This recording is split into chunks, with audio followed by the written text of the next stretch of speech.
It's been a while, by the way. Do you have any new news?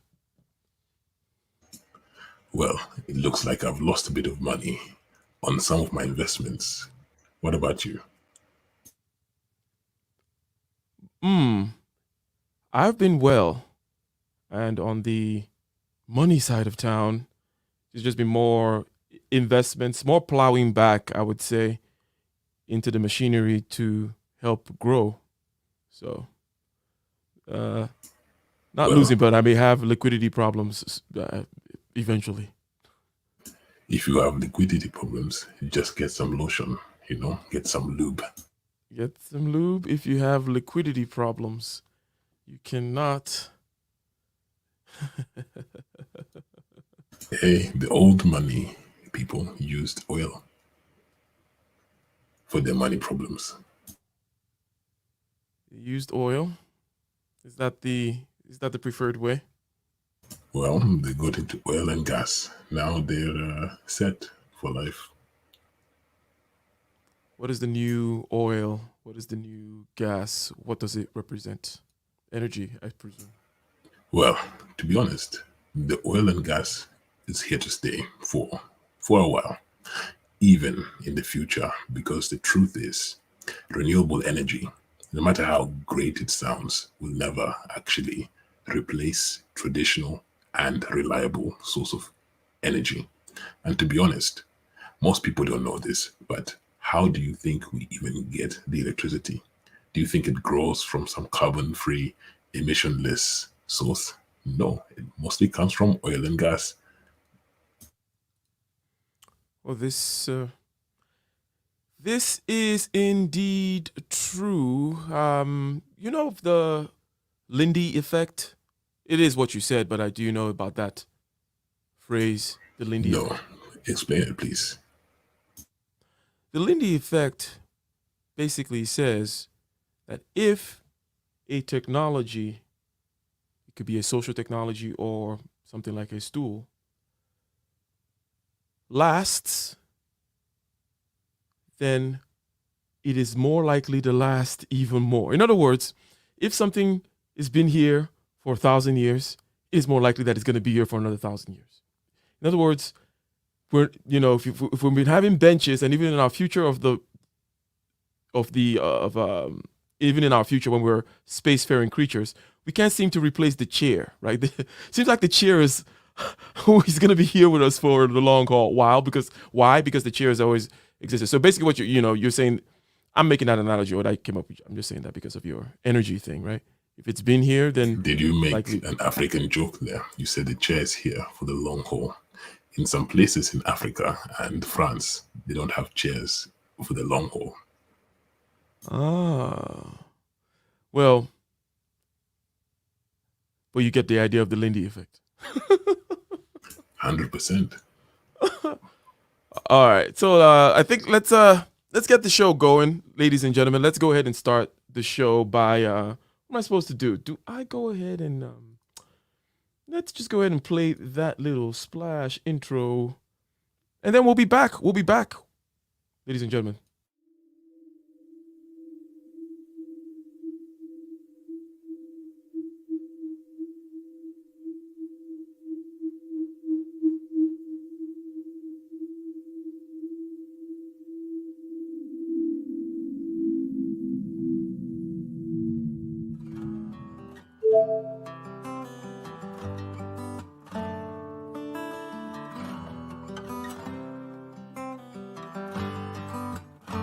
In the den of iniquity, vicinity no pretty, calamity fi hit we any moment, what a pity. Tomorrow never certain, what dwells behind the curtain, the face of evil smirking with the shifty eyes averting. It's not a steady bubble, that either pop or topple, many will fall and stumble, let the dozers gather rubble. From LA to Colorado, Guinea to Burkina Faso, cannons could reach the towers and the troops will storm the castle. I say, run, come make we get it. Because the peace that is bestowed upon the meek is overrated. So run, come, make me get it. Calling all your daughters and your sons, we come forget it. I say, run, come, make me get it. Because the peace that is bestowed upon the meek is overrated. Lord, run, come, make me get it.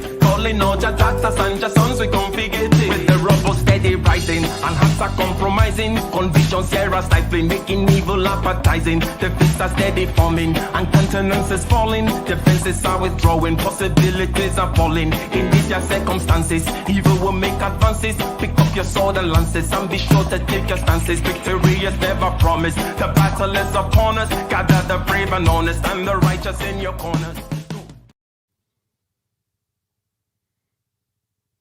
Let's say I'm hungry. A stone hits an apple. The apple drops. I pick it up. I eat it.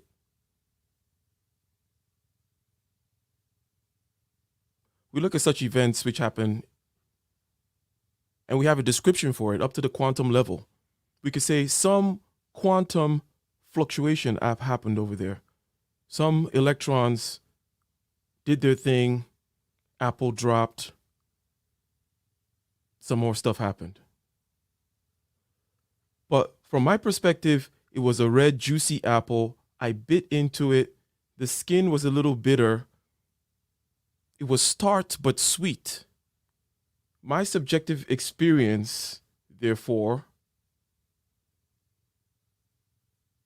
puts a whole lot of meaning into that fluctuation of quantum particles. So,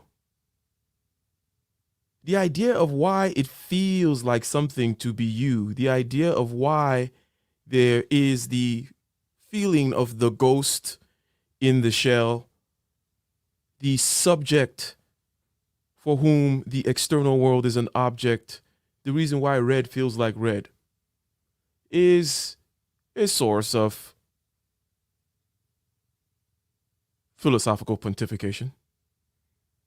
And there's talk of this mind-body problem and duality and so on and so forth, many different ways of solving it, up to today where we have things such as the hard problem of consciousness and so on and so forth.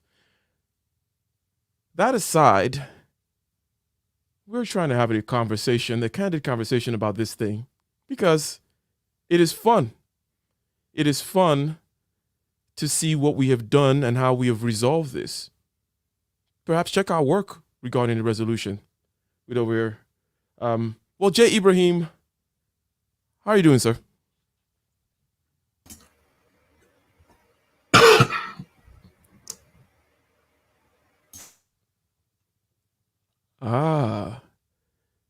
A solitary cough out of the darkness, from the deep. It sounded like many horns playing their call. A call perhaps to battle, a call perhaps to arise from our slumber. A warning sign of danger, of the virus perhaps. A cryptic cough.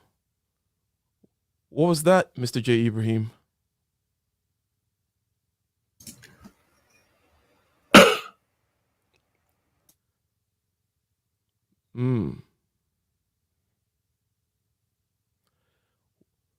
Vis-a-vis this topic, there is a sense of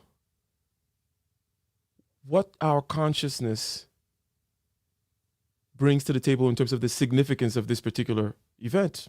This cough, for example, brings up ideas of the C-19 word, right? Covert 19. The pandemic. However, may call it the pandemic. Some may call it the pandemic indeed.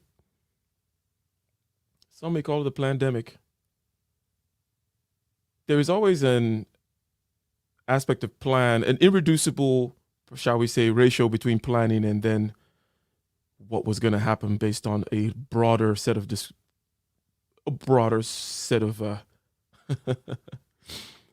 perspectives, if you will. Well, it looks like this was always going to happen because, in fact, was I not discussing this with you? I said that if one country wanted to make a lot of money, they would do exactly what happened In fact, I even mentioned China.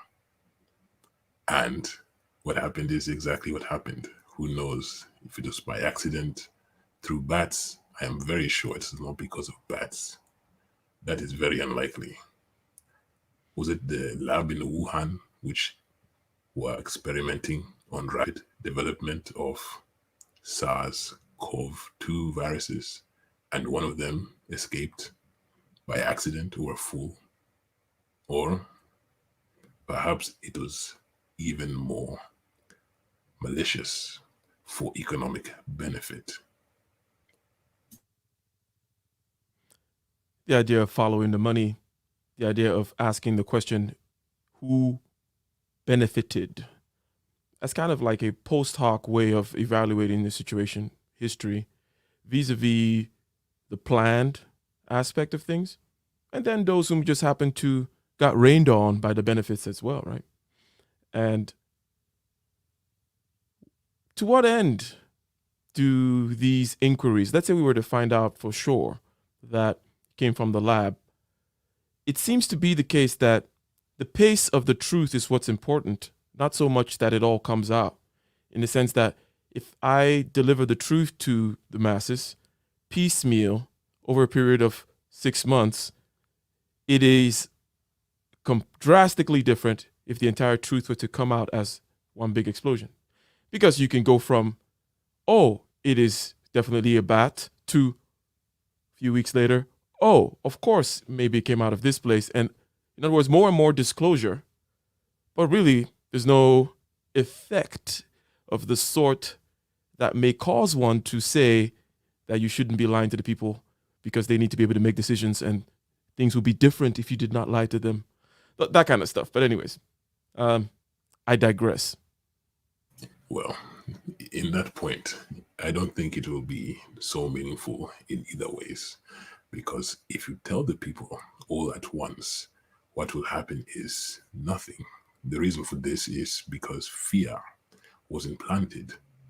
Many people, including teenagers who are unaffected at any statistical significance, yet most of them feel that this is dangerous. These people are so insane that they will put on a mask on their face and nose as if the COVID-19 virus needs a passport to go through your eyes. This is the madness that is going on. You see, no. I think you misunderstand. You see, the virus signed a pact that when you see a mask, you're supposed to refrain from going through other orifices. I mean, did you not hear of the pact? It was in Geneva. The one which even the biggest country refused to sign. Anyways, we digress. But the interesting thing here is that humanity itself is stuck between different levels and different games. In this case, fear was the prevalent state that was winning this war. Because even if you tell people the truth, there's a hint of fear inside of their hearts. So truth to them will not mean what it should mean. In this situation, imagine the madness. Someone will put on a mask. They will even shout at you and accuse you of killing the grandmothers who 5 years before were saying the earth is overpopulated. So what better ways than a nice virus to get rid of the population? But no, they accuse you of being a bad person for wanting this to happen. And then they wear a mask, which is ineffective because the size of the pores on these masks is much bigger than the size of the droplets of virus. Meaning, yes, they do reduce the viral load, meaning the total amount of virus that can get through, but they still don't have effective protection against the virus. So if you really care about something, imagine there was Ebola going around. Would you then go wearing these silly masks without eye protection or ear protection? The virus will say, I don't want to go through the ear or the eye. Sure, it is more difficult, but they can still do it. So why not have a full protection? How about the police? One police officer will go out there and arrest someone for breaking their COVID restriction rules using hands without gloves. There is no sense in any of this. It is just fear. And the masses have been sold fear, and now they are under control. You can even sell them anything and they will buy it, literally. Hmm. How about a vaccine that has not been tested properly? It takes at least 5 years to go through FDA approval from the moment they believe they have a working virus. Most, I don't even know if there's one of the vaccines which have actually gone through animal trial. These people are insane. What is the scene like in whichever part of Africa you happen to be right now? Um, in terms of vaccines, are people getting the vaccines? Are there some kind of requirement? Is the whole passport thing in terms of being able to travel? What is the scene? What is the scene over there? Well, right now in Addis, the scene is still wearing masks. Traveling requires you to take a test. Vaccines, passports have not been initiated yet, so there's no reason to get them yet. Even the one thing which I may have gotten the vaccine for was travel, so I don't have to take these very, very annoying tests, is not yet even up running. So right now, most people are not taking the vaccines because they don't need it. And however, the tests are still going on if you'd like to travel. Hmm. Hmm. Quite interesting, all of it from a. It's almost like watching a movie in the sense that one can seem very removed from it, right? But one is completely embroiled and embroidered into the tapestry. Um, and the third aspect of being, plotted, if you will, just like a movie, There's just a like a. fourth aspect. Many Africans have died as a result of the government interventions towards a virus that is statistically insignificant in their countries. Malaria continues to run rampant. Flu kills more people in Ethiopia. In 2019, 65,000. COVID has killed 4,000. This is madness. Other diseases like cholera continue to run rampant unchecked. Many women who are small business owners in the streets selling. Businesses is dying. Many men cannot get their jobs to do their trade effectively to support their families. The issue here is that Hmm. there is Now, you say madness, and I say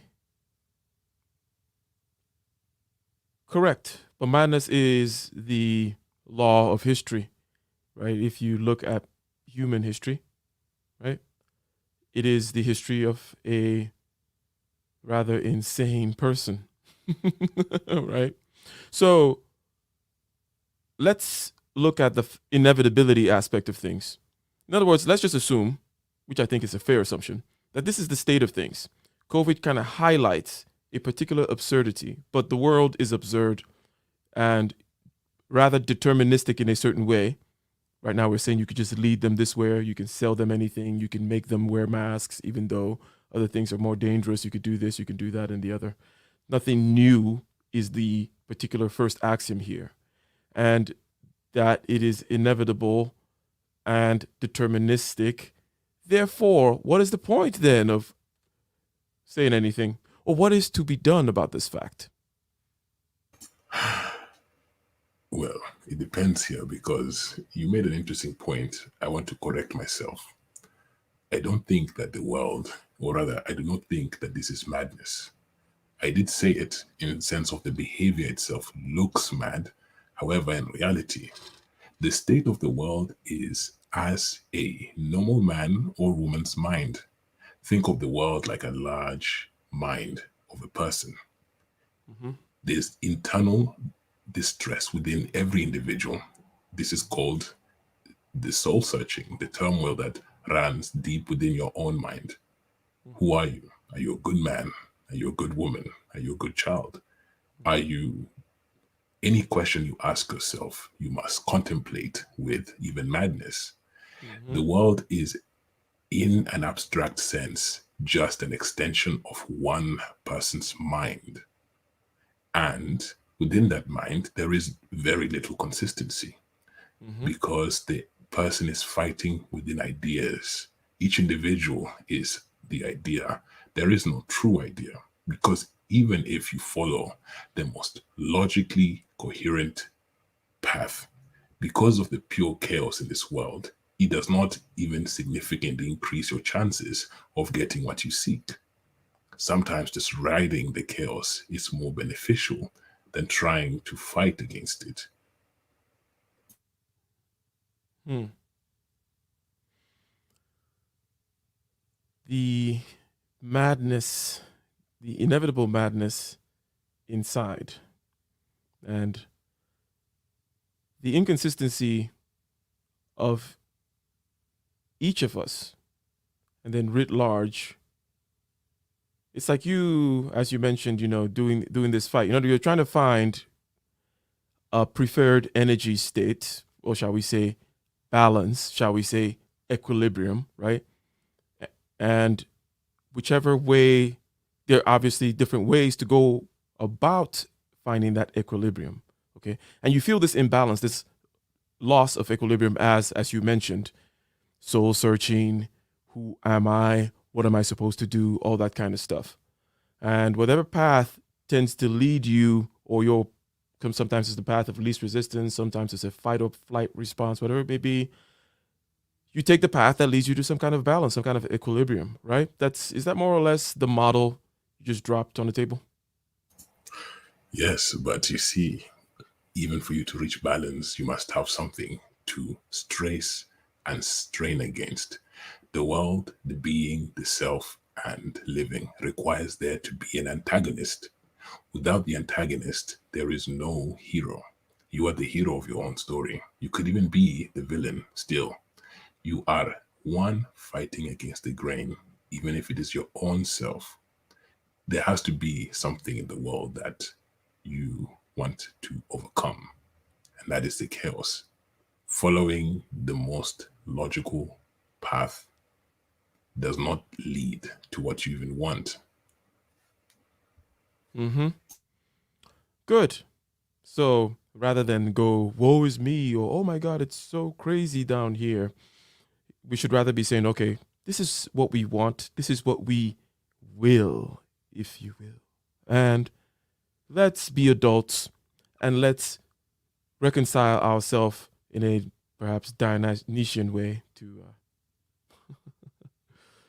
to what we are. So now let me ask a question that bears on the topic. What is the topic? Well, what is the title? What was the thumbnail? But let me ask this question. These this kind of inconsistency and the fighting back and forth in the preferred states and so on and so forth speaks of interconnectivity and speaks of all kinds of perhaps independent entities. You put it broadly, but I guess if we go all the way down, we're going to see this kind of fighting of this neuron set of neurons over there fighting against that set of neurons, and this one having a particular whatever, and the lizard brain is trying to do its thing, and then the cortex over here is trying to do its thing, and everybody and the bacteria in you, they're trying to do their thing, and so on and so on and so forth. So we look at that description, or we go back to my intro description of the quantum fluctuation. Oh, like, okay, that's the physics description. We'll say, oh, it's just stuff happening over there, right?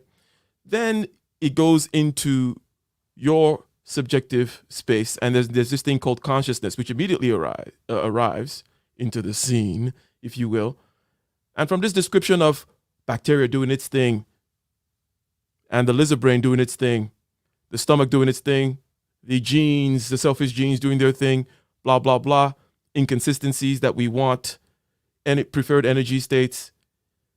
From that description, somehow there's a conscious description as well that sees red and that calls himself something, and for whom that particular apple was meaningful. Now, this is a way of introducing that quote problem of consciousness, the hard problem of consciousness. Can we put it to bed before we move on? Or is it a rather thorny problem, do you think? Well, every problem is thorny. Even Christ had to overcome that.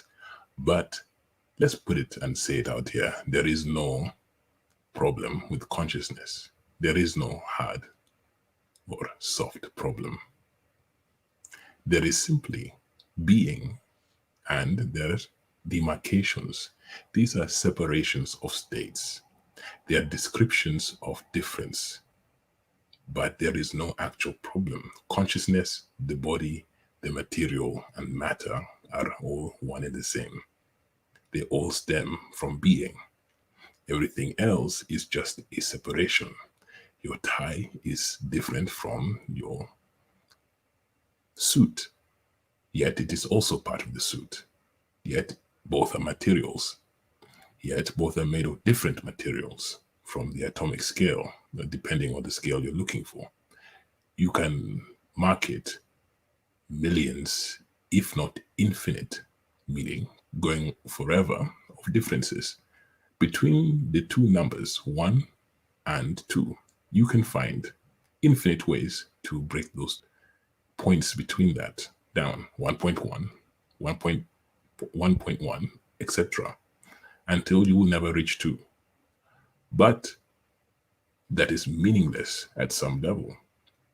Consciousness, the body, the mind, they're all the same thing at the qualitative level, being or not being. So there are two things that I would want to, because I when I said put it to bed thoroughly by beginning here, you saying, rather than saying there's this body and then there is the mind, there is this material and then there is consciousness, that the truth is that there is being. And if you find in being this thing that is called consciousness, why are you making some kinds of arbitrary separations or thinking that it is more mysterious than that other thing over there, which you call matter? Like matter all of a sudden we find to be not so mysterious. We can say, okay, yeah, I get matter. Of course, matter is there. But what is this consciousness thing? I don't get it. Now, obviously, because matter, we can touch it, taste it, weigh it, smell it, have all these ideas about it and models and so on and so forth. We have all of a sudden deceived ourselves into thinking that it is an anchor, something separate that we can kind of hold on to, rather than to go up to the level whereby the entirety of being in itself is a mystery. It contains consciousness. It just is, right? And this whole kind of containment thing, that's the problem, right? Because I'm already beginning with the splitting, right? But simply that being is the pushback there. Now, let me ask you this. You had talked about ideas.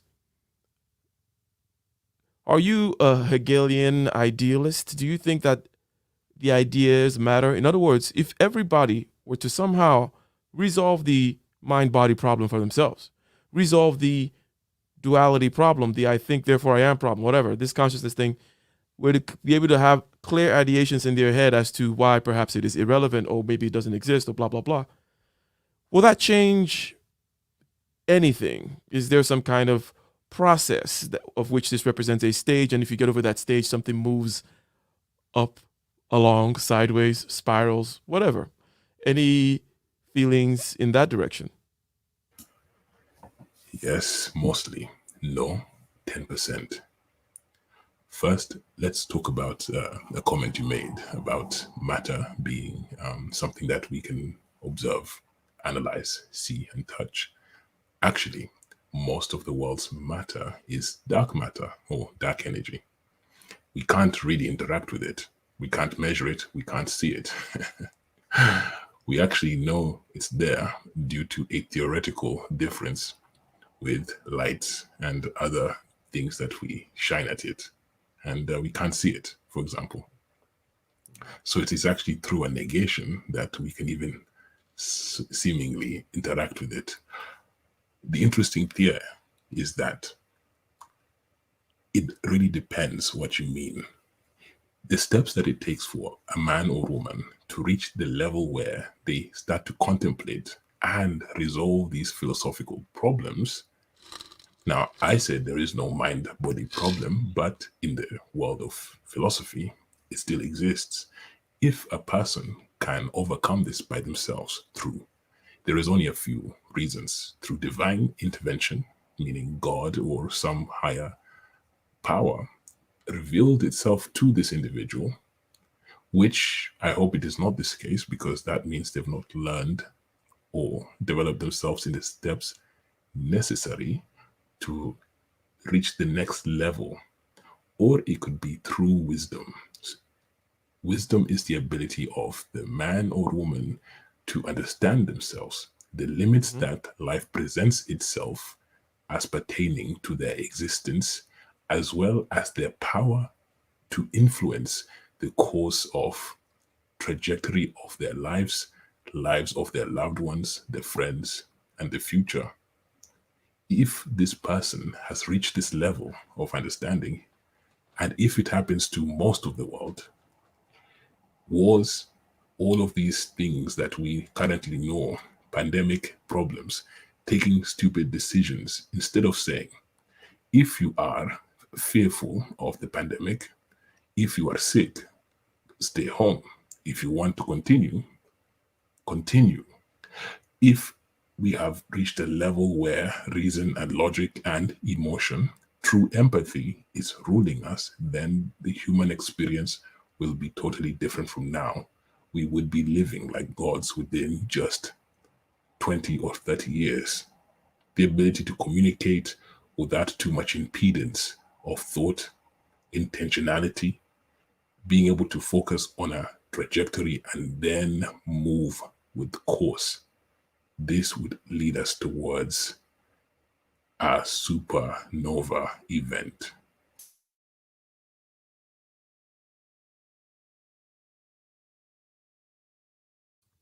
I see.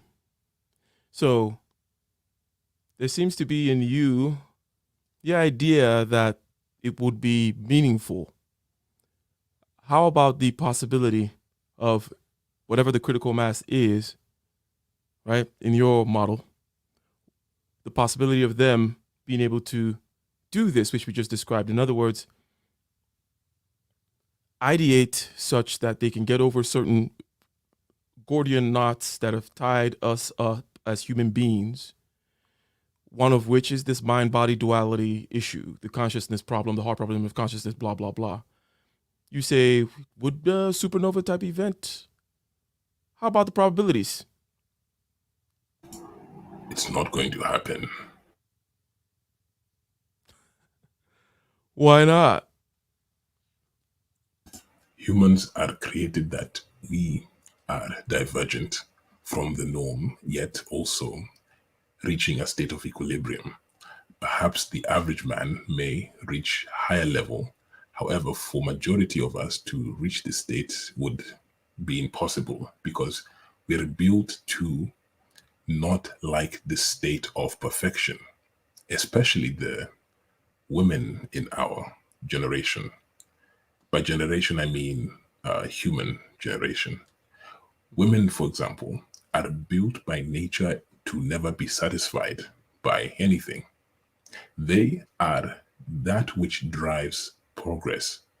When you are living in the cave of the Caucasian Mountains, or when I was living in the Serengeti of whichever countries I was part of, or the forest of Nigeria, back my previous lives, what happened is that the woman was dissatisfied. She said, I do not want to live in this forest anymore. I want to live in a log house, just like Jamir. Your woman told you, Ike, I do not want to live in this cave anymore. I want to live in that stone building over there. And man, of course, worked hard in order for that to be a reality. Even today, the same thing continues to exist because women are not built to be satisfied. Now, men are not also built to be satisfied, but they are built to be more satisfied than women. So, in reality, even if you reach perfection, they will not be satisfied by perfection. They will keep seeking more perfection, and that will ultimately destroy the civilization.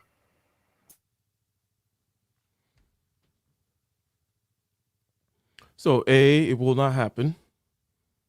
B, you broke down some of the mechanics. So let's go ahead and address these super chats that I've been overlooking since forever. Shout out, shout out, shout out to you. Shout out to you, Taboo Smash, always supporting. Thank you for the $5 super chat. Saying good show. Good show indeed, J. Ibrahim. Good show. And shout out to you as well, John Kennedy. Great show, brothers. Thank you for the $5 super chat. And Ibrahim. From Miami, Florida. From Miami, Florida. So you do say that, you know, the ideas do matter. However, that's not what we're solving for. Let me give a precise example.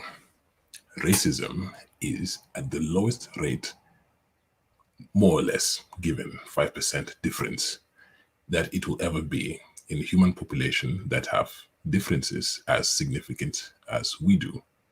Yet, many of us somehow think the mere fact it exists is a problem. We have not realized that we have actually curtailed it to the lowest point that it can be. Same thing with violence against women also. In the West and in many parts of Africa, it is as low as it will ever be while maintaining certain things like freedom. The only way to remove racism completely or violence against anyone completely is by big brother government event that can see and control your actions. But given the freedoms that we have, this is the lowest it will be.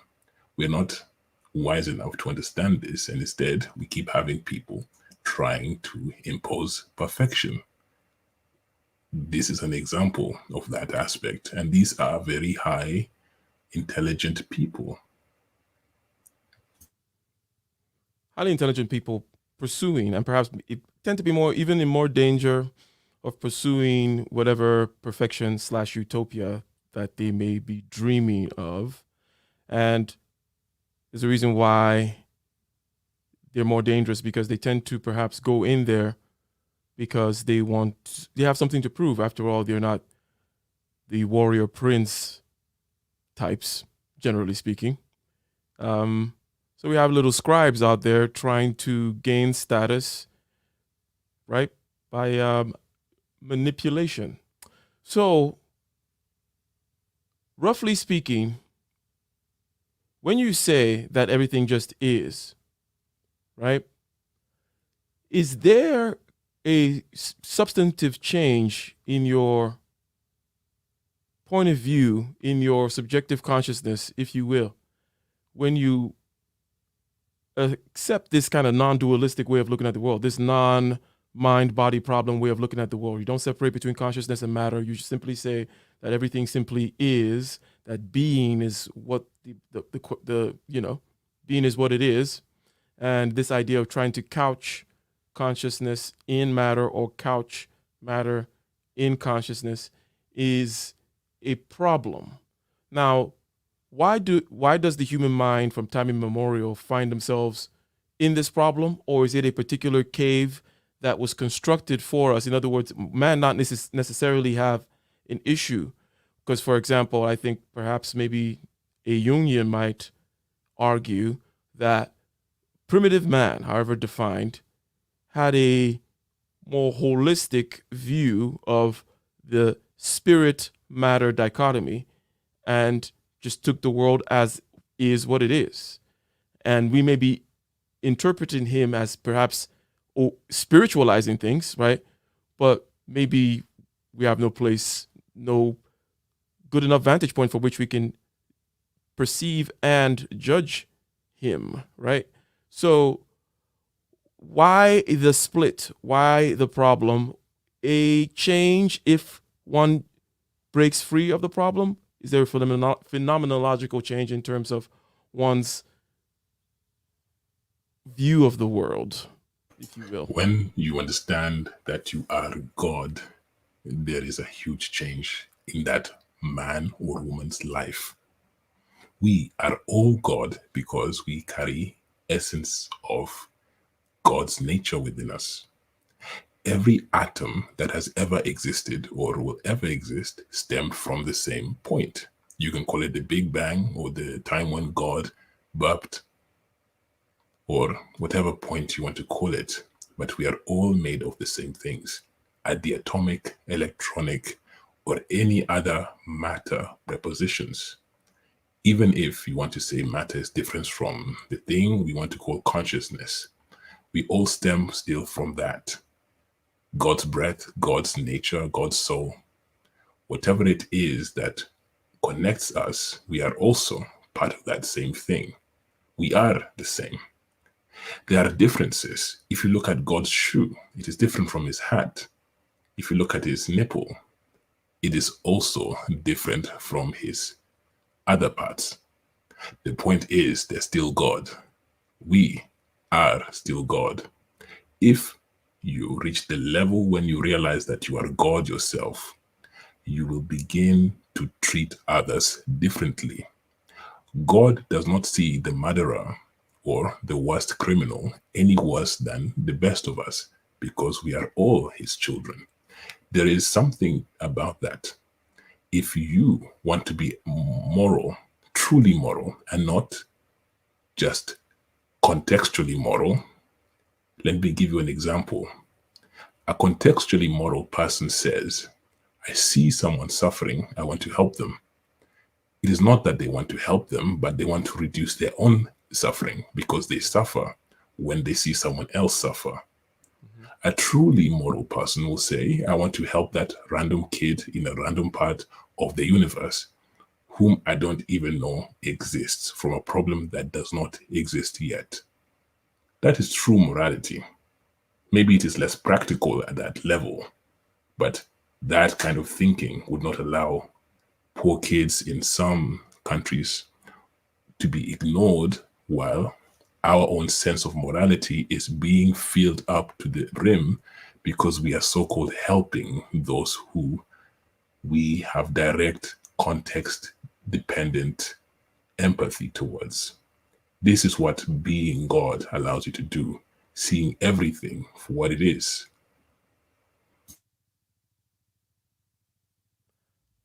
I see. So you go there from this particular ontological perspective of everything is one, no mind body duality, into a real oneness type of perspective, which then, if you will, prescribes to you an ethical standpoint and a way of being in the world that says, I'm going to look at everything as a representation of the one, right?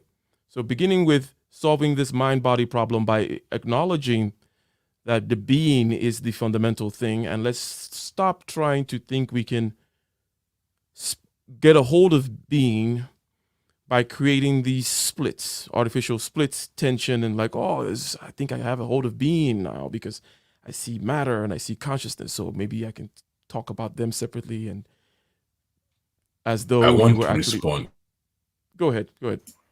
I want to respond to Snuggles. Please, can you put her or his comment up? The first one. First of all, shout out to Dr. Thunder. Thank you very much for the $5 super chat. Say a little something for the collection plate. So let's go ahead and see what is this a Snuggles question? The practical moral person and the true moral person, they're coming from the same mindset. They put themselves in the position of pain to understand why help is needed. So they're actually coming from the same mindset.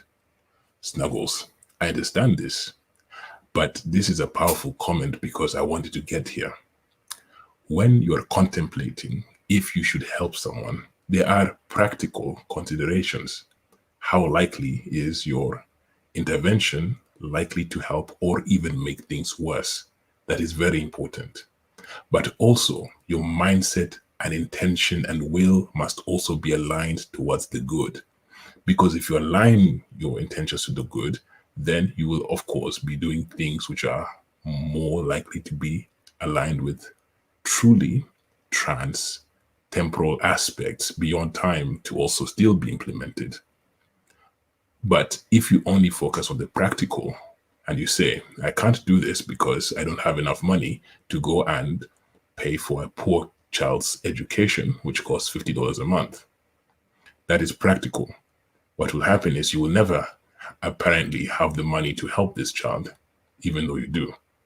But if you only focus on the intentionality, you might have the intentions to go and help that child.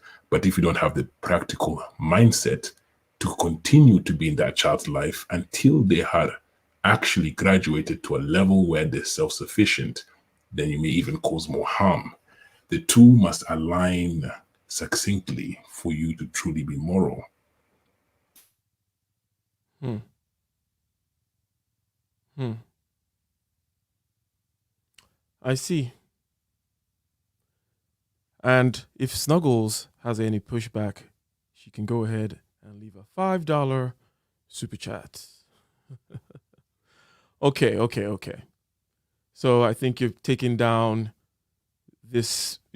I think you've quite adequately blocked the arrows that may have been the slings and arrows that will get shot at this idea of, well, things are one. You have shown that there are implications stemming from this ontological point of view, all the way to ethics and so on and so forth. You have accepted a certain kind of determinism also along the way in terms of what will and will not happen, right? Now, when it comes to are there any kind of technological insights, if you will, that may maybe consciousness technology or technology in terms of this particular kind of realization, advances in science, perhaps, or in terms that may stem from this particular understanding, or is this just one of those dead philosophical questions of which the scientific description is the more accurate one to go with, and the philosophical thing to do is to just take everything as one that came from one and source be praised. Correct?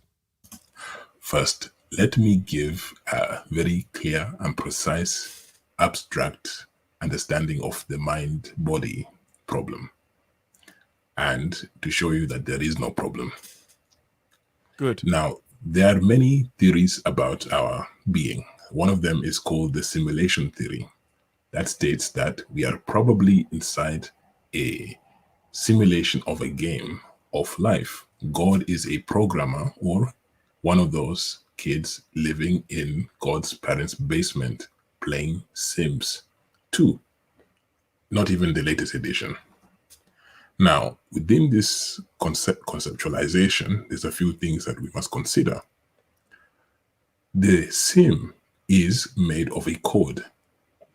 The sim can do anything where the program intends it to do.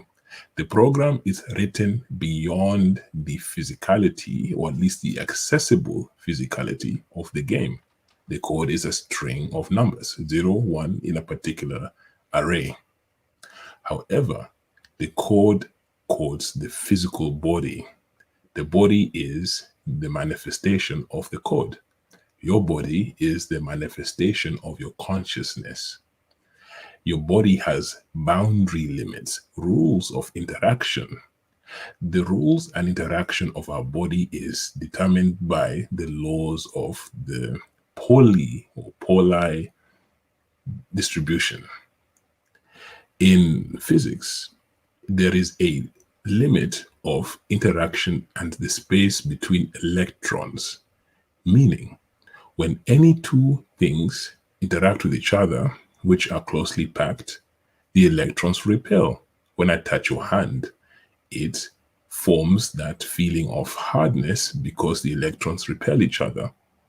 When you touch water, it repels a little bit less because there's more space.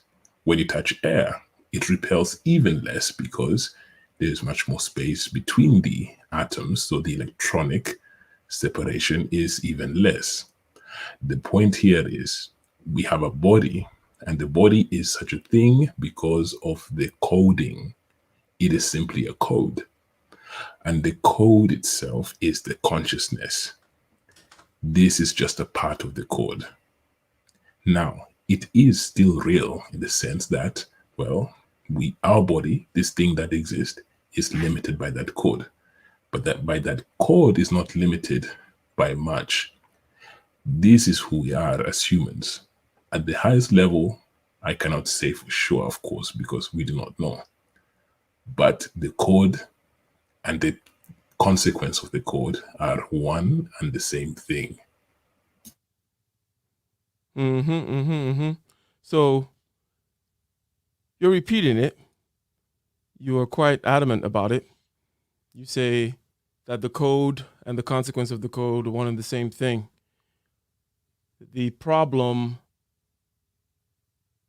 Okay, so are you one of those people that says, there is no problem? Like you're the Daniel Dennett type that says, oh, well, there is consciousness really doesn't exist. And do you know what he means when people of that sort, when they say, because their way of solving the problem could be seen as akin to yours. So in case you may want to create a sharp description, or if you may say, oh no, they're fellow travelers, of that sort that says there is no problem, but with a particular bent towards calling it an illusion. You know what I mean? Saying consciousness is an illusion. Or is it separate from what you're saying, which is it is matter, consciousness, it's just being is what it is. And separating code from the workings of the code is an inappropriate thing to do. So you separate from the Dennetts of the world, if you will. It is inappropriate to say that consciousness is an illusion because consciousness is the only thing that is real. The body is an affect of consciousness. It is an effect of consciousness. If you think of the body, you have the DNA. The DNA codes for the proteins to be formulated.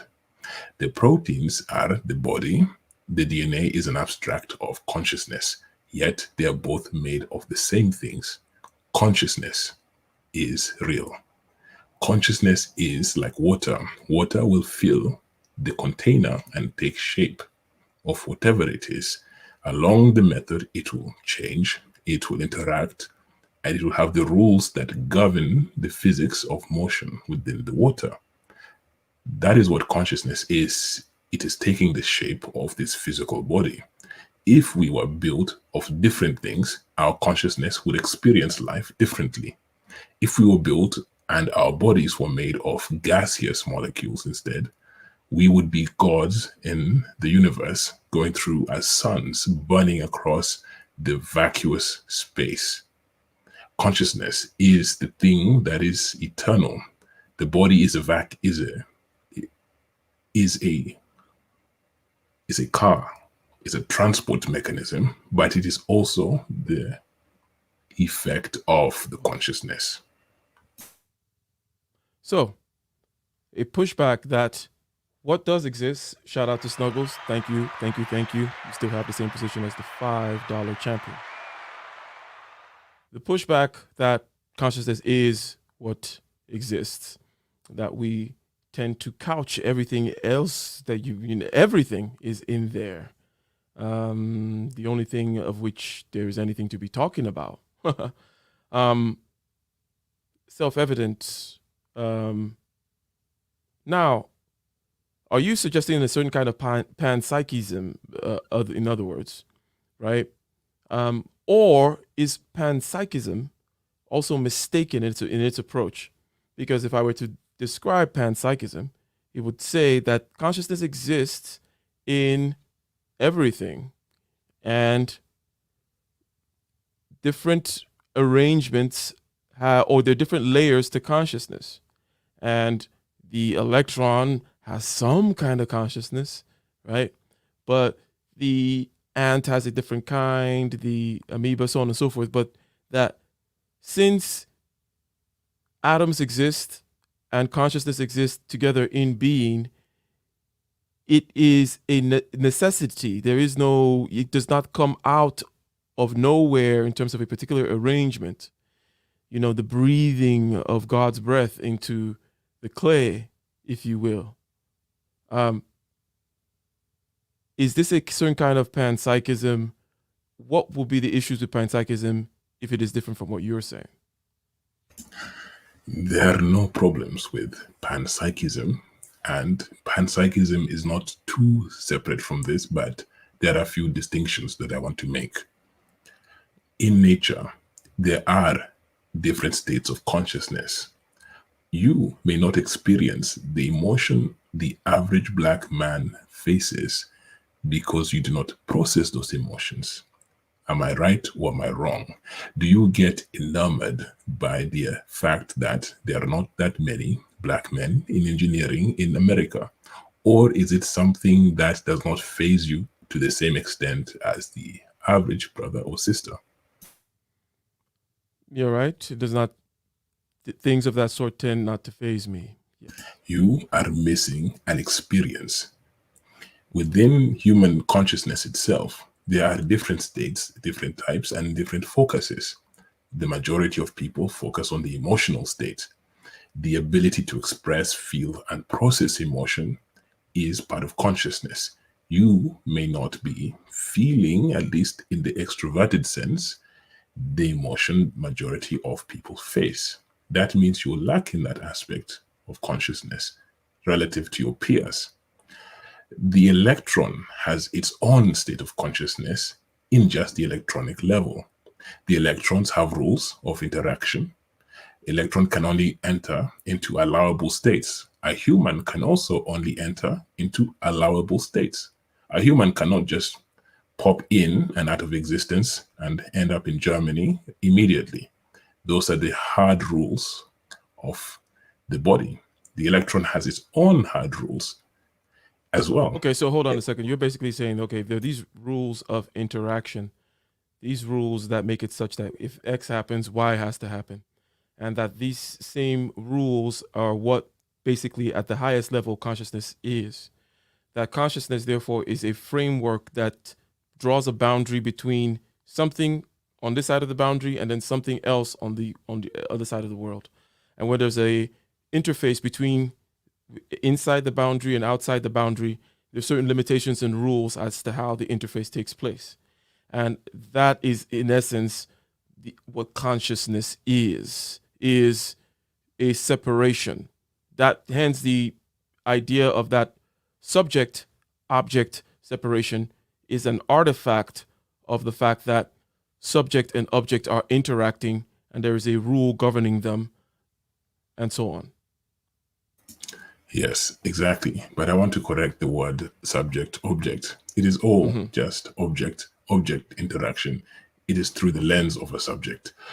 But the subject itself is also an object because it has and it interacts at the same way with the other objects outside of itself. But yes, consciousness is exactly that, what you've just expressed. There is no problem here. There is no body that is different from this consciousness. It is the separation. It is the simple existence of difference, demarcations across different states, different time, and different aspects. There are, as I said before, an infinite number of existences between everything. Right now, you can ask me of one thing, and I will tell you infinite ways of demarcating this. Okay. So panpsychism is not so. Panpsychism is a fellow traveler, it seems. And I make these markings here, these signposts along the way, so that people can take the trip, right? They could be like, okay, cool. It's in the neighborhood of panpsychism. Okay, I know what that is, which basically says how can one separate consciousness from being itself? Hence, there are different states of consciousness. Consciousness is endemic, ontologically prior, just kind of a part of the deal, part of what is. And therefore, it doesn't pop out magically at any particular level of organization. They're just different levels of organizations with different kinds of consciousness. And Let me you ask. mentioned that, and I was just going to say, and you also mentioned that I'm missing certain states of consciousness in vis-a-vis my particular set of historical priors and also genetic, so on and so forth. So I'm sorry, go ahead. To God, let's assume God, as we all know God, exists for this proposition. God can see your future, past, and every possible future. If God can see this, then to God, you are not even conscious of your, or rather, you're not free of your own destiny. If he can see all this, then to God, you're just a robot. If we can't even predict the behavior of electrons because of quantum entanglement, how can we even say that they're not conscious when we can't even predict their behavior? The point here is, if God can predict all, then are we even conscious by that definition? The level of separation between God and us is infinite, to a point where we are not conscious, relevant to anything that we think is not conscious. I see. Indeed. So why so when it comes to the urge to divide things up, okay, which is the original sin in this case, right? The original sin was we decided to divide something called into mind and body, consciousness and material, duality. How do they come together? Which one is primary? Is a particular arrangement of matter going to result magically in a ghost in the machine, a ghost in the shell, so on and so forth? Now, one area in which this kind of divisive behavior or proneness, proclivity to the divide is in the level of concepts and science and so on and so forth, right? So, what is your feeling with regards to this? Where else are we deceiving ourselves? Where else are we making arbitrary distinctions, which perhaps were necessary for a certain kind of complementarity to happen and a certain kind of knowledge to take place? We needed to divide things into parts, force equals mass and acceleration, so on and so forth. But basically, I think you get my point. Comment where you will. There are several places I can go, and I'll go to at least two of them. The initial new atheists, people like Richard Dawkins, came out and they fought against traditional theism. The thing here, which is interesting, is that new atheists were just religious people who had a belief that there is no God, and also an affirmation about something that cannot be affirmed or disaffirmed. The only actual state to be is the eternal agnostic. The eternal agnostic can either be agnostic atheistic, meaning they don't know, but they choose to be atheistic, or the agnostic theist. I don't know, but I choose for practical reasons or any reason to believe in God. Someone like Jordan Peterson or yourself. These are the only two states which make sense in a philosophical sense. Anyone that affirms that God exists, I know God exists, is deluded. Anyone that says God does not exist, I know God does not exist, is also deluded. There are also differences between the levels here, but it's irrelevant. The point here is simple. How can you prove God exists? Well, you can't. Even God himself doesn't know if he is God, because at the highest level, there's always going to be doubt.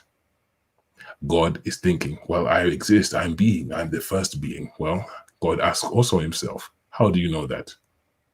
So even if a higher being with seemingly omnipotent power comes to you right now, you could not know that this is the ultimate God, because there is no way to prove it. even if the ultimate God forced you to believe that he's the ultimate God, it could just be a lesser God who proved himself to be the ultimate God through a rewriting of your channels. The point here is there is never a way to prove God's existence.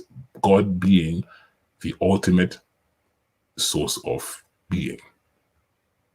That is one path. I see. So there is no, because if again, I like the fact that if he convinces you, obviously, then he is just the writer of the Sims program of the game that you're in, and he just happened to convince you that he is God. But he may not be the writer of the upper level program that your programmer exists in. So the two positions, one which is, well, I do not know, but I act as if God exists. That's a Jordan Peterson's kind of wordplay with my position. That's kind of how he presents it, which is act as if, and that is a perhaps more meaningful, because he's a pragmatist, a more meaningful from his subjective perspective frame to put the question of belief is to put it in terms of action. That is how Yahweh wants it to be. If you notice, Yahweh always asks for proof of following, proof of obedience, because Yahweh already understands this proposition and this problem. So he seeks your obedience and faith, but it's a choice. He doesn't ask you to have an unwavering faith. He asks you to have faith and obedience. Okay. So I like that. Now let's talk about something which you snuck in there. You snuck in something about not being able to predict the behavior of these quantum particles, right? And is there an analogy to be drawn with regards to other things? Because I asked the question prior about in what other ways are we deceiving ourselves by doing this kind of artificial splitting. I think that somebody gave the analogy of smashing a watch into 1,000 pieces in order to figure out how the watch works is a problem. But there is a skillful way of taking the watch apart such that it reveals to you its workings. But sometimes arbitrary divisions, slicing the glass in half and figuring out how those kinds of things may lead us to trouble. But going back to the unpredictability at certain levels, and perhaps unpredictability at all levels, can we predict human behavior? Can we predict at this higher level of, or shall we say lower level of resolution? Is there predictability? Is there predictability in emergent phenomena such as biology? Or do we face again an unpredictability similar to the quantum scales? You cannot predict the human at the individual's scale without prior knowledge of that individual, because humans are divergent at the individual scale. But when you look at the humans as groups, and if you have just enough information about the groups interacting, you can predict many things. For example, you can easily predict that in a rich country whereby there are poor people, there's going to be higher crime rates where those poor people are. This is a fact for every human group, more or less.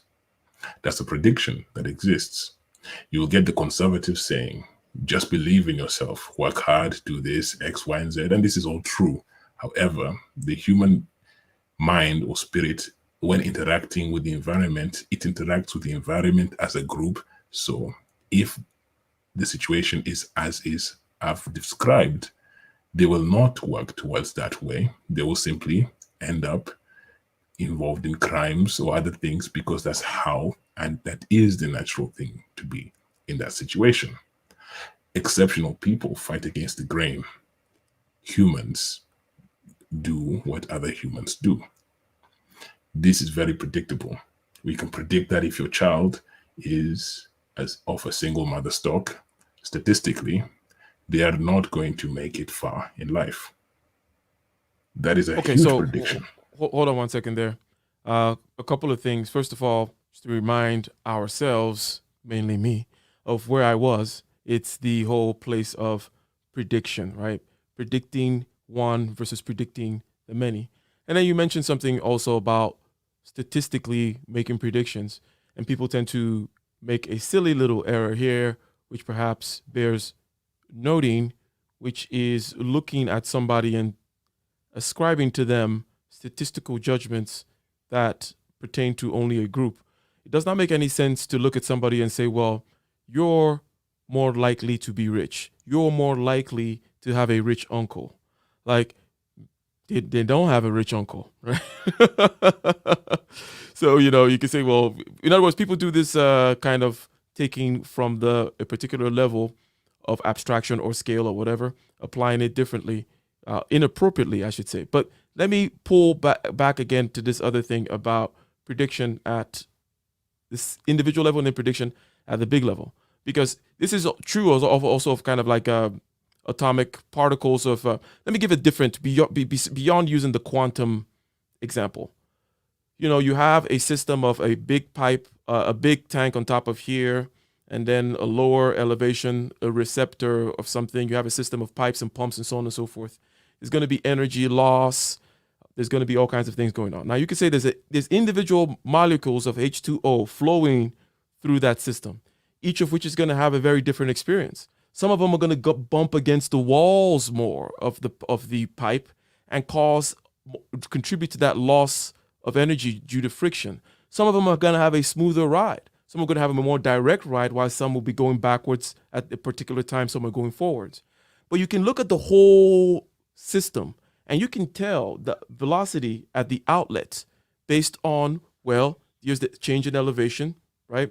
And here's the length of pipe. Here's the kind of loss of friction that'll happen. Oh, I have a pump here that adds more pressure, but then it gets lost again. And I can tell the velocity coming out of the spigot. However, I have no idea what happened with each individual molecule.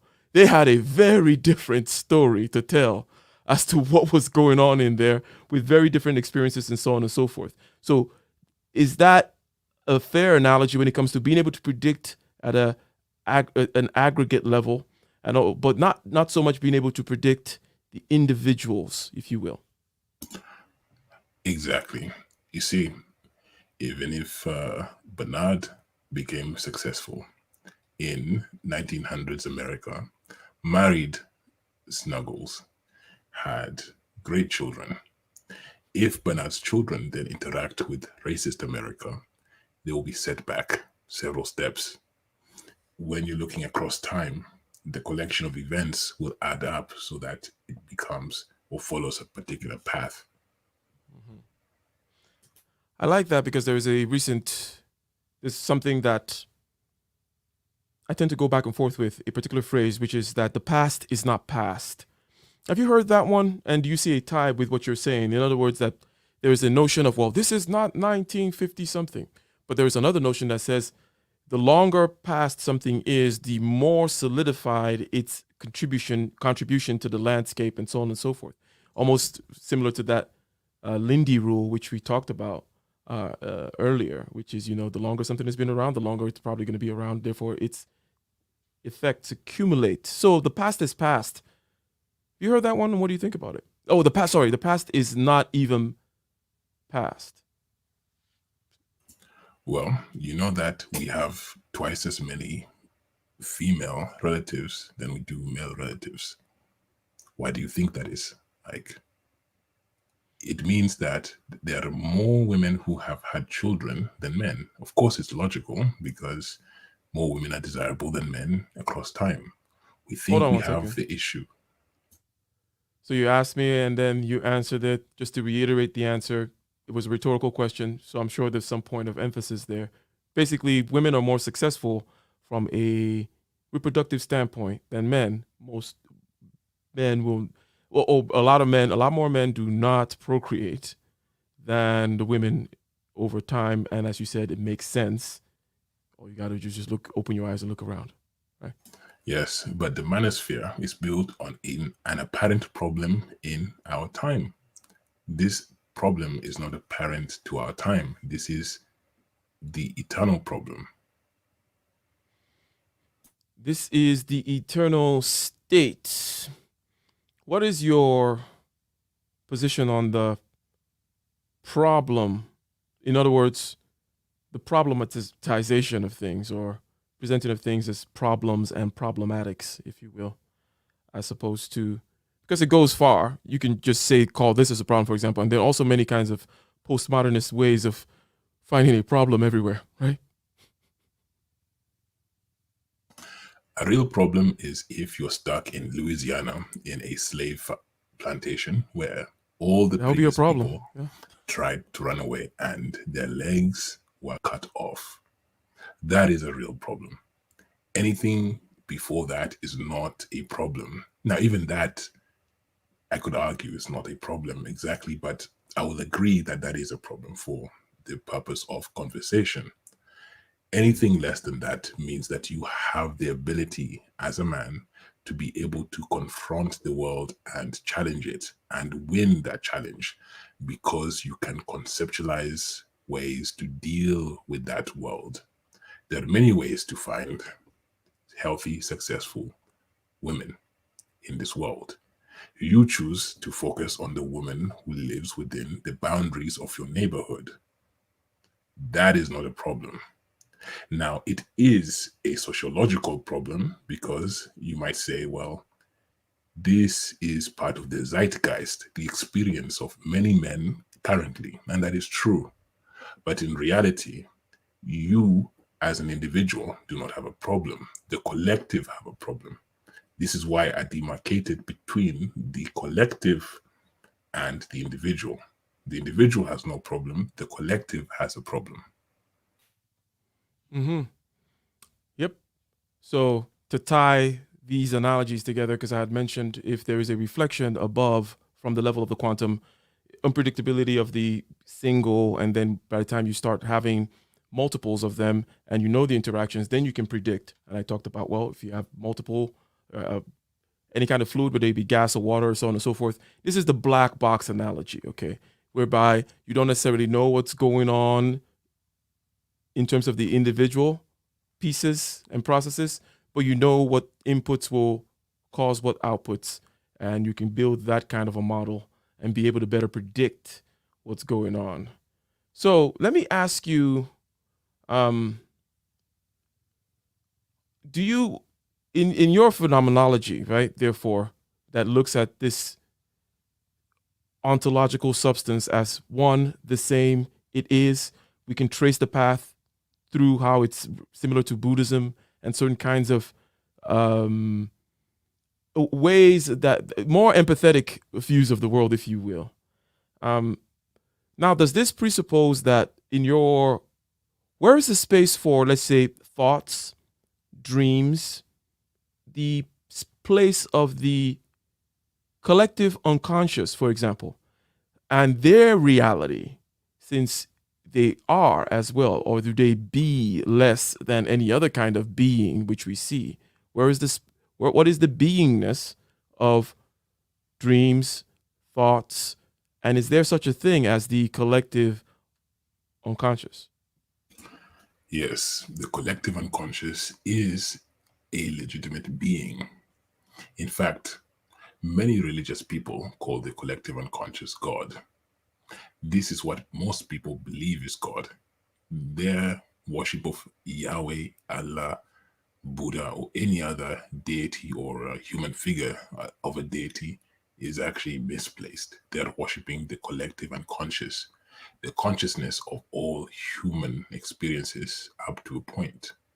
And yes, this is a real existence with real feelings, observations, and ability to change and So move the reason things. it's not God is because basically still it has a limit, because consciousness is by definition a limiting type of situation, as we described earlier, a limit between object and object, this kind of a dance, a demarcation, blah blah blah, rules by which this interaction or interface takes place. So if there is a collective unconsciousness, I mean, or like collective unconscious, or some kind of a consciousness of some kind, whether it be conscious or unconscious, right? Still of the same stuff, then it is by definition limited, and it is not the real Almighty God, right? Yes, of course, the real Almighty God is not limited. But of course, that means the real Almighty God does not have experience either, because it can't change. It can't be anything other than what it is. But the collective unconscious grows, develops, learns, and changes its strategies. The collective unconscious has a planned pathway for the current human civilization. One as such is the LGBTXYZW. That is one path which will lead to its infinite regression point. Another path is the whole socialism at a higher level that will also end up happening at some point. There are Mm-hmm. certain ways and directions that the human mind will seek. The more intelligent the human mind becomes, the more ability of empathy it has, true empathy, as I Mm-hmm. discussed earlier, seeing all as one as opposed to just those who you can interact with. This will ultimately lead down the path of more socialistic type aspects because they won't truly be at the highest level. But while seeking this higher level, they will keep going down that pathway and it will lead to hell. Also, maybe heaven, but who knows? uh, I cannot live. I cannot die. I cannot change. I am. So I see. I like what you did there. I like what you did there in terms of the Most High consciousness, and then that you noticed that, in other words, do they also know that they're worshiping the collective unconscious and not worshiping the one true God? In other words, um, would they push back against your notion of the one true God, right? By saying, no, no, no, I don't think that exists. Could they possibly say, well, maybe that guy exists, but this one is my God. My God is the one in this book. And if the one in this book you're calling the collective unconscious, well, screw you. As a matter of fact, I'm going to chop your head off right now because that's against the rules. Um, so, or would they go, oh, my bad. Let me elevate my God game and worship something at least more that better attenuates itself to the Most High. What do you have to say about that? It's even worse. If you look at any religious text, like let's say the Bible, when Moses left the people to Aaron, he came back and found that they were worshiping a golden calf and saying, this is the God that rescued us from the slavery of Egypt, an actual golden calf that they created. If these humans keep creating falser images of God instead of sticking to the abstraction of the unconscious, of course they're not worshiping the actual God. They're committing the first base of idolatry. I am worshiping the God that is within my own mind, anthropomorphizing God in their own image. These people worship themselves through the image of God. The fact that the Catholics killed the Protestants, thinking that God wants this, or vice versa, that is the problem. The fact that the Caucasian man enslaved millions of Africans and then said it was because of God and justified it, and the citizens accepted it for the most part, is the problem. Hmm. Shout out to Bernard Riley. Thank you very much. Thank you for showing support. Thank you for the $20 super chat. Very, very much appreciated, sir. So it is worse than that. They are worshiping themselves. They said, this is the God. They would create a God out of whatever it may be. Most have not even got to the point. Let me Was give that? you an example. Go ahead. In the Bible, in Psalms, I believe 82 verse 6 or 92 verse 6, one of those two, and also in John 10 verse something, maybe it's 10, Jesus says they're about to stone Jesus. They take some stones and they're about to kill Jesus, saying that Jesus is proclaiming that he is the Son of God. Mm-hmm. Jesus then tells them, after doing some miracles, if you are gods, and it does say that they are gods in Psalms 82 verse 6 or 92 verse 6, Mm-hmm. Why am I not God who is actually basically doing something? The point is, these people will reject that you are God, even if their own text says that you are God. And they will say that, no, I cannot believe that.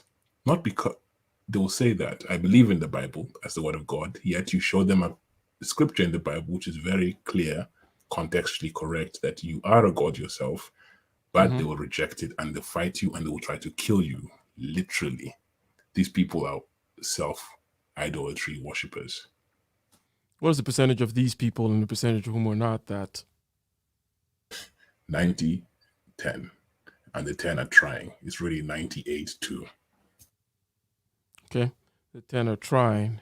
2% perhaps are have some self-awareness to them, are not going to kill you because you show them something within their tradition which they profess, or they showed you a mode of coming to truth. They said if it's in this book in this way, cross-referencing that way, read from this particular perspective, they give you all these rules, right? Then it is true. And then you point them to their text using the rubric which they said, but then they say, all of a sudden they doubt the rubric. Now, doubting the rubric perhaps is justified because who knows where to bring in the right kind of interpretations to bear and so on and so forth. However, completely moving the goalpost and saying, no, no, no, no, no, by the way, the truth was whatever I wanted to be true to begin with, and this book is just a, a tool that I use, and now I have to kill you. So, any comments? Well, you said it exactly like that. The original thing is that they want to kill you. Many say that religions cause suffering or war. No, it doesn't. People that worship themselves cause war. Religion does not cause anything. Atheists cause war. Religious people cause war. Every kind of human causes war, but even the ideology itself doesn't cause war. It is the people that cause the war. The ideology might be more dangerous, of course, but they're not the cause. They're just the catalyst. They're the thing, the medium. For example, if you have the internet, it is much easier for us to communicate. Mm-hmm. Mm-hmm. It is the medium of transmission, the medium of transmission. The spirit, however, because you mentioned various spirits, various modes of the collective unconscious, right? You talked about the mode that is after its Marxist ends, which is a spirit in and of itself that could possess you, and all these other modes out there playing their spiritual dance and their spiritual fight. And in what way are we, therefore, what is the relationship, therefore, of this collective unconscious to the individual consciousness, right?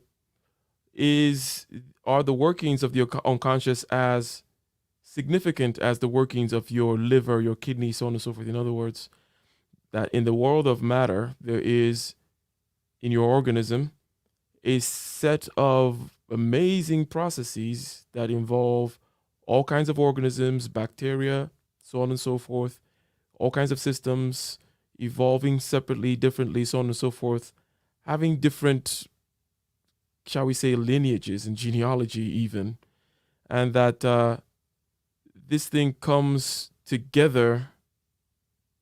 Anyways, you may see where I'm going with this here, right? Or anything of note so far that you would like to comment on. Good point. The collective unconscious is like the body to a person, the individual. You might be thinking, I want to go for more runs. I might want to go for more bicycle rides.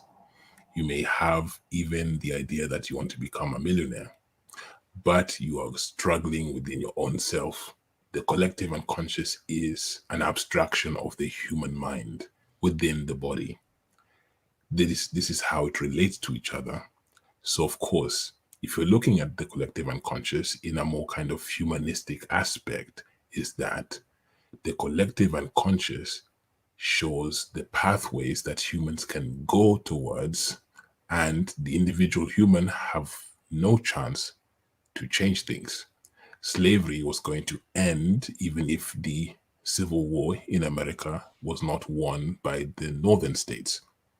That was just a part of human history and development. It was not going to exist for too long. The fact that Haiti had freed itself from slavery is also a part of this moment.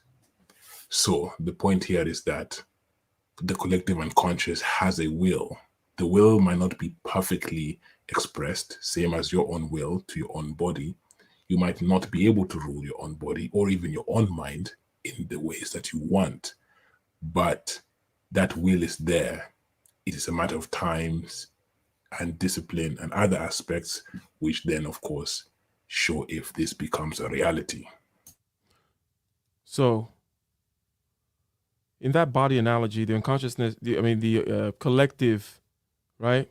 Because there's a question here by Dr. Thunder talking about the collective versus, or shall we say, conscious versus unconscious, like the collective consciousness, therefore, or is it the case that consciousness writ large is what the collective unconsciousness is referred to? Is it the same entity? But basically, in this body analogy, it's like the collective unconscious is like our collective map, just like we all have, ideally, okay, this kind of map, you know, the symmetry along these lines, the hands that do what they do with the 5 digits, right?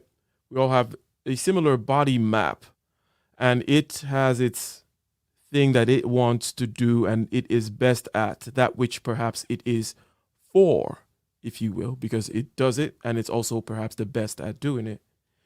Now, is it the same way, or let me just go ahead, I'm not going to ask. It is also the same, you're saying that there are habits of mind, patterns of mind, patterns of consciousness that maybe you wished you had some kind of other kind of grip other than this one that is mapped out to us in your mind. But no, the mind has its ways, its habits, and so on and so forth, and you cannot change it. That collectively there is a map. So if that is the collective unconsciousness, then that there's the collective is the mind analog to the collective body map, which we all share.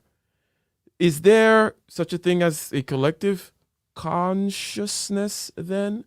Or is my previous statement about the collective consciousness really is pointing to this thing which I just described? And it's a perhaps a unfortunate naming there, if you will. You know, I'm not even sure if most people understood what you said, so I will try to iterate again. The collective unconscious is what I said, and to break that down, it is the will of the human collective histories, paths, propositions, future states, and knowledge that will eventually become into being because it is the will of the shadow and the light. The collective unconscious is the shadow and the light of the human spirit. For example, it was not normal for there to be this LGBTXYZ circumstances. If you asked the average human about the state, they would have rejected it. But deep down in their minds, it was okay. In fact, they wanted it because they wanted that kind of thing to be normalized. That is the shadow of the human mind, and that is what the collective unconscious also includes. The collective conscious is the conscious of the zeitgeist, the stories, the parts of the current times and the past that is accepted as part of the norm. Sure, the collective conscious might do revisionist history lookings, but it is still the acceptable form of consciousness. Like, for example, feminism in modern times is part of the collective conscious. The manosphere, in at least our aspect, is part of the collective conscious. All the acceptable things are part of the collective conscious, but the collective unconscious includes the shadow, the true human wants that cannot be seen in light. I see. Yeah. So the dichotomy there makes sense in the sense that we do understand the unconscious processes, if you will, the ones that are more out there, the ones that are more extroverted, if you will, than and the ones that are more introverted in there, and the unconscious is given to the more introverted ones, if you will. Okay, I mean, this idea of these different spirits that are out there, if one were to take the religious point of view and one were to say, because in some religious point of view, there was the idea of some kind of a spiritual battle, not principalities and powers, well, principalities and powers, if you will, right? That kind of an idea. So, how does one accept, reject, tangle with, attenuate oneself against or towards these various spirits, if you will, right? Or what do these religious texts prescribe? Good question.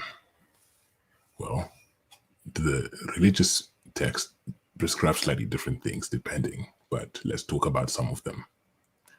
In the Christian sense, the texts say that you should not be part of the zeitgeist of either the unconscious or of the conscious. It wants you to be trans-temporal, meaning that you put the Most High at the highest peak of your propositions. Because if you have infinity at your proposition, then you cannot go wrong, at least in a trans-temporal aspect. It might be the case that right now, the times may say that Christianity or any other kind of similar religion is wrong because of certain things which might be considered low level. Christianity, the God of the gaps, for example. God has been usually explained by people that do not understand reality as a thing that answers a particular practical problem. Why is there rain? God, no, it is the clouds. But perhaps God made the clouds. Why does X happen? It tends to be that is a God of the gaps. However, the God of the gaps was never the concept of Yahweh to state. Yahweh tells you to stay away from these zeitgeists or the unconscious. Focus on the infinity. If you do that, you shall not be a slave or a victim of the collective conscious or the collective unconscious. Both are false gods. For example, the collective unconscious will include human vices, the things that humans want to express to each other, yet do not want to do so. Slavery is an example of the collective unconscious doing its thing when it could. Ending of slavery is also a part of the collective unconscious realizing its mistakes. Okay, so I hear some kind of a dialectic there, because some kind of, perhaps I'll question you on that because it always comes up in the historicity of these kinds of things, the directionality, if there is, perhaps teleology, blah blah blah. Now, so the question or the kind of area we were in there was, how to fight against the spirits, and then you talk about aligning yourself to the highest one, the highest infinity, so on and so forth, so that such that there is no problem. And I think I was on Thunder's Thoughts recently at Dr. Thunder's channel. Shout out to Dr. Thunder in the chat. And I mentioned that, and I think also, no, it wasn't on Thunder's Thoughts, it was in our show, Getting Ish Done. So I talk about attenuating yourself towards the highest goal such that when there is the loss of novelty with regards to any particular objective, right, then if you have something that links it all the way to the highest, right, that top value, then it is easy to overcome these patches of loss of juice, if you will, loss of inspiration. That to be able to do that 99% of perspiration, that loss of inspiration, one needs to align it, whatever the objectives are, with the highest. And it tends to be the case that you don't run out of juice in that regard, right? You don't run out of flow.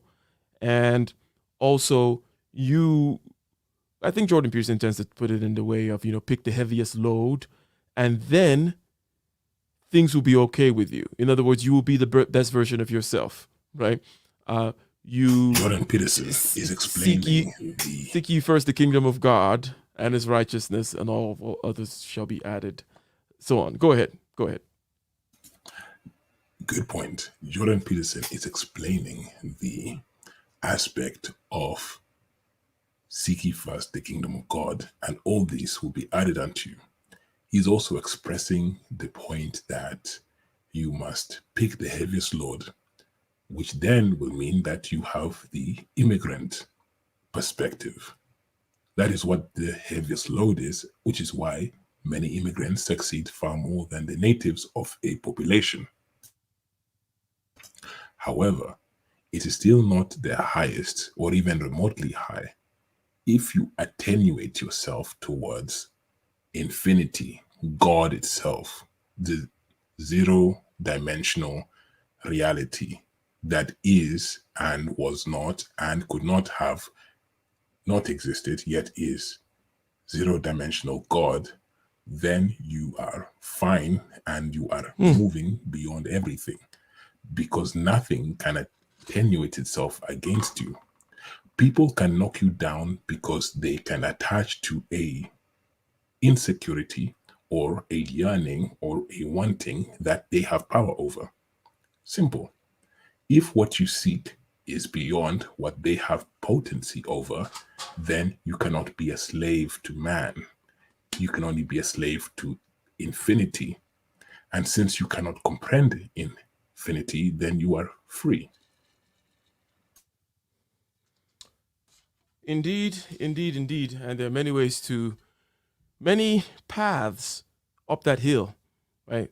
Many ways to get to that particular realization. Whether you go from the path of, well, if I empty this ego bag of superfluities and other other impertinences, then the arrows thrown my way that are intended to land on my ego will just go through, because there's nothing there, because I'm in alignment with something trans-temporal, trans, funny, and transcendent.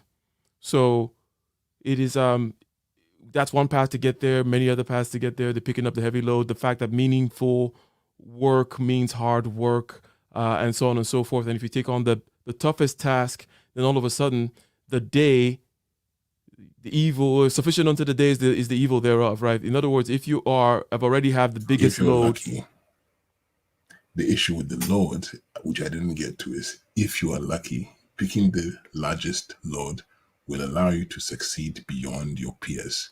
However, picking the biggest load is simply worshiping the best idol. It is still an idol, meaning it will still let you down, because the biggest load might still not be enough. But if you pick infinity, you pick a battle with God, you cannot be let down, because the biggest load cannot amount itself next to God. If you accept nihilism, that there is no meaning in life, if you say it and you are happy and say, hey, there is no meaning in life, I should be happy, I should go and worship God and do whatever I want, which is according to the things which I know is good, you're free.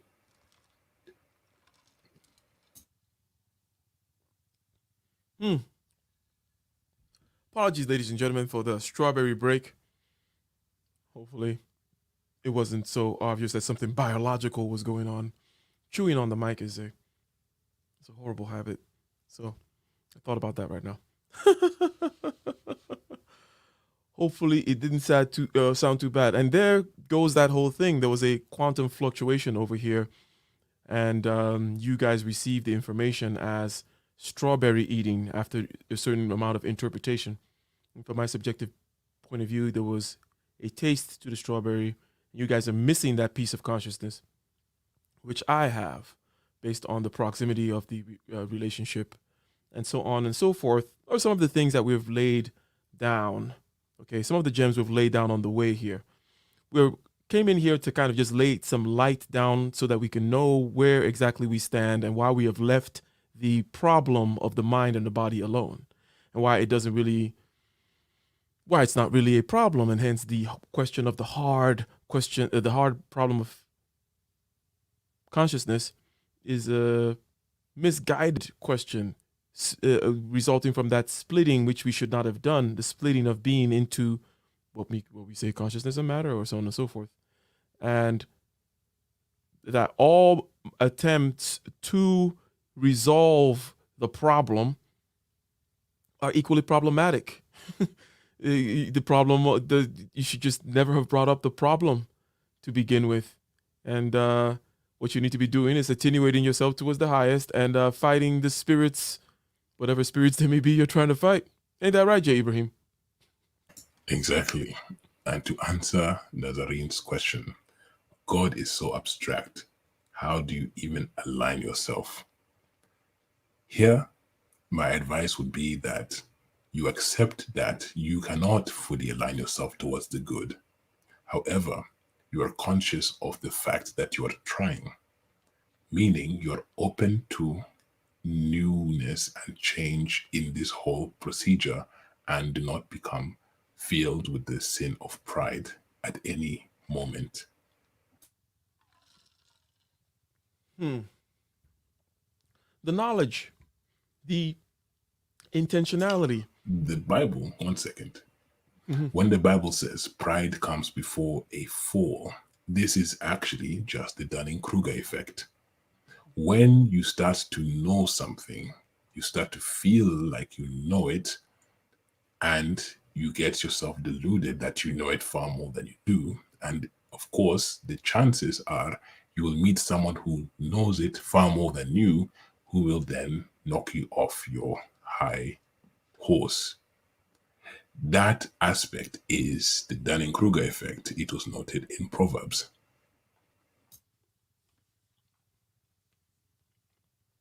The Dunning-Kruger effect in Proverbs. I like that. It's almost there is nothing new under the sun, is there?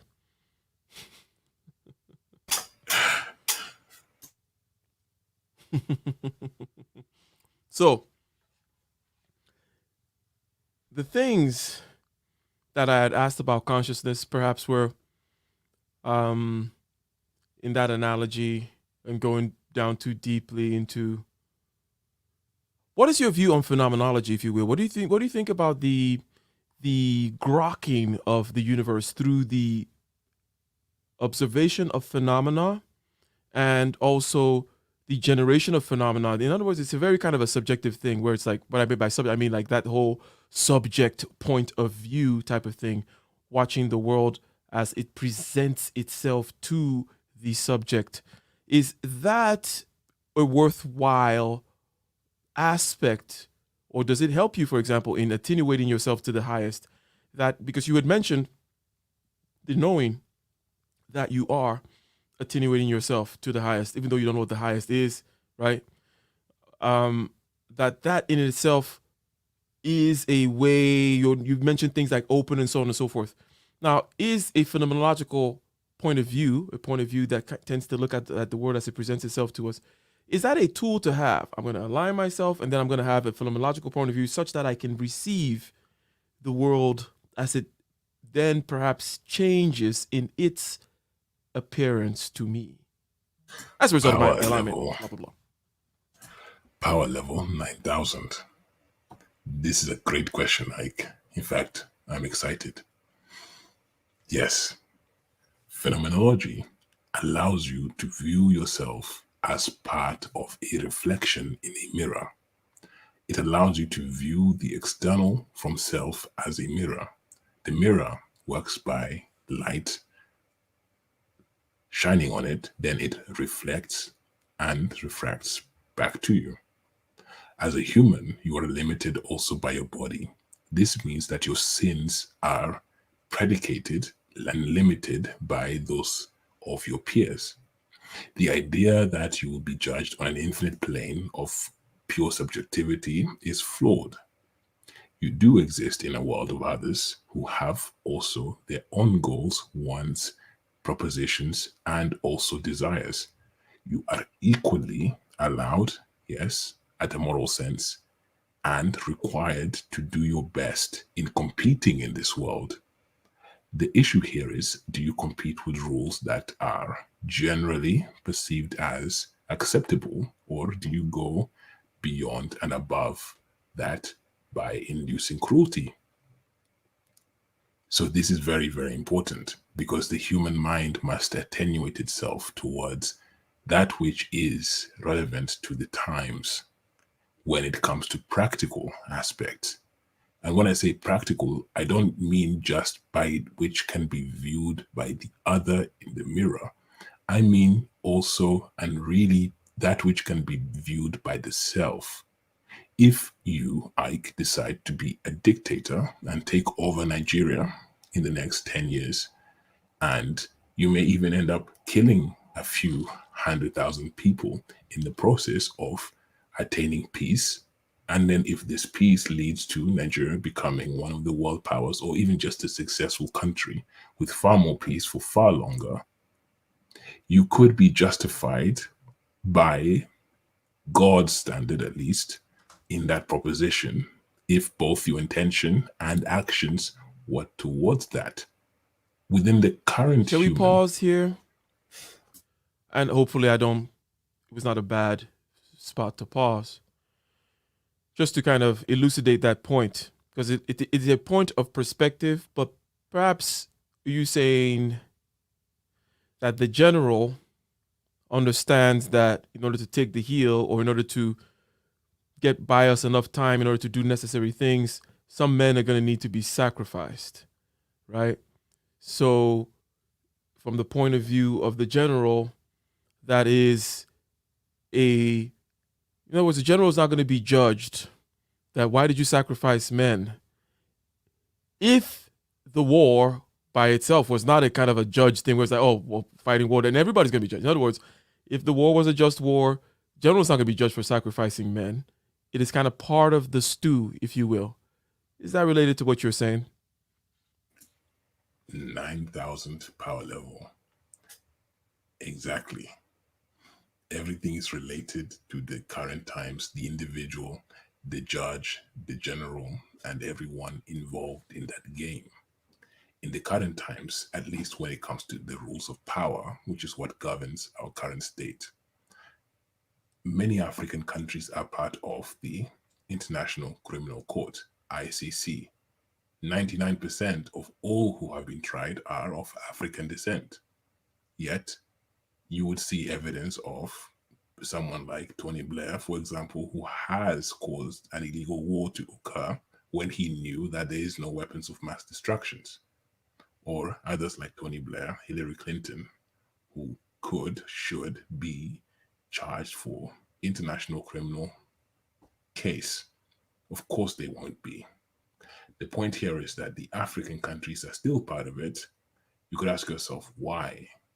Well, currently, there are those that are in that aspect. They feel that they have to be there because they don't have the power to make their leaders face the music. Things could actually be worse if they weren't. Yet they also face the brunt of the joke by being there and being abused by the other powers. It is an interesting catch-44 situation.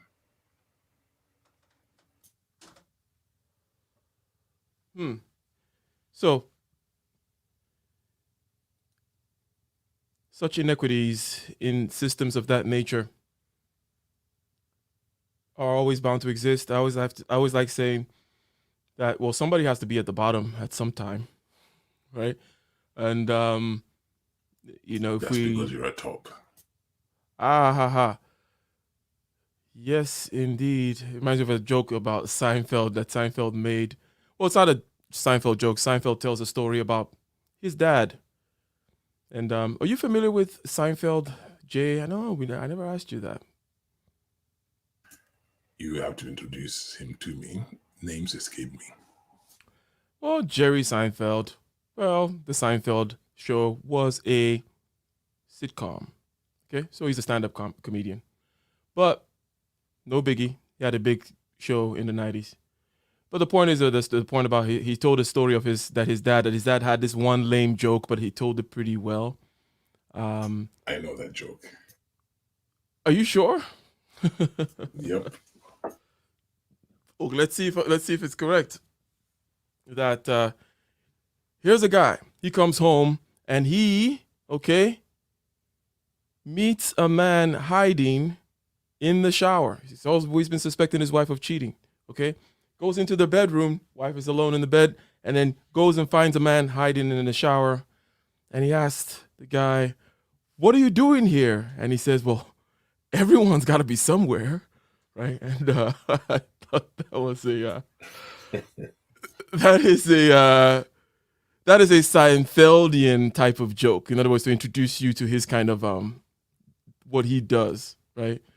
It's not ha ha ha ha ha funny. It's just kind of silly, but also it's a phenomenological head f, if you will. So, ladies and gentlemen, okay, because I don't want to take too much more of your time. I know you're over there on the other side of the pond, and we don't want. And perhaps you're not even going to sleep tonight, are you? You're going to fly or get on your camelback and cross the desert to your other concubine or something?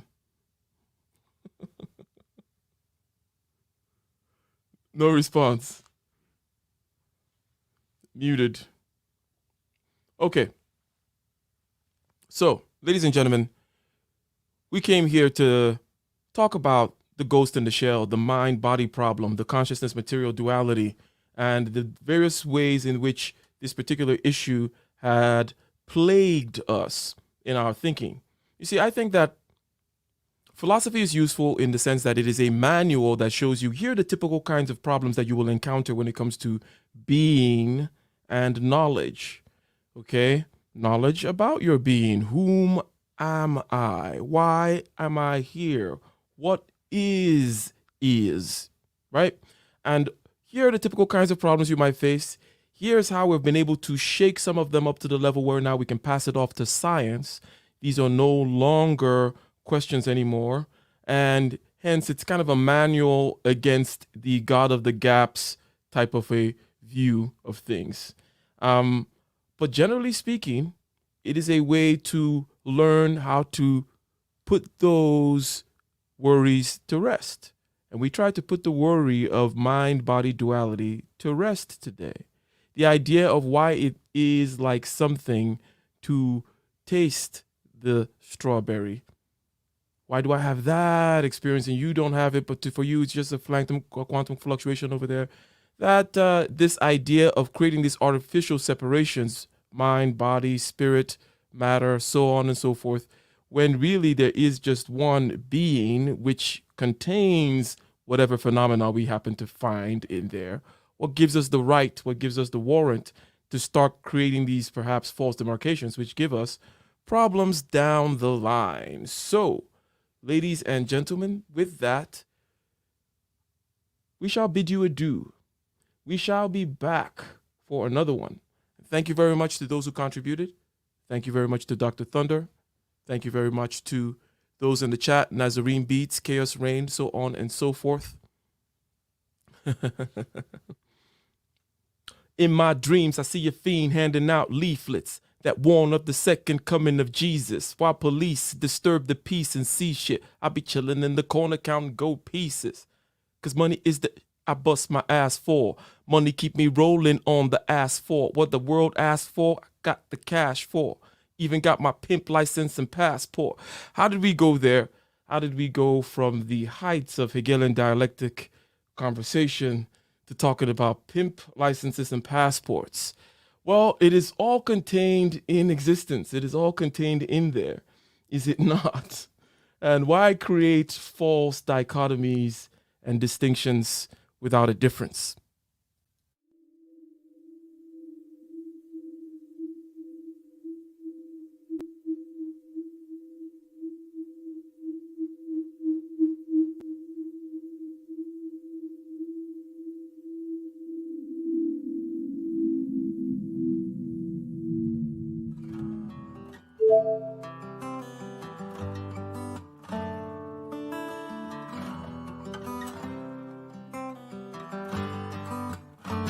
in the den of iniquity. Vicinity no pretty, calamity fi hit we any moment. What's a pity? Tomorrow never certain. What was behind the curtain? The face of evil lurking with the shifty eyes averting. It's not a steady bubble that either pop or topple. Many will fall and stumble. Let the dozers gather rubble from LA to Colorado, Guinea to Burkina Faso. Cannons could reach the towers and the troops will storm the castle.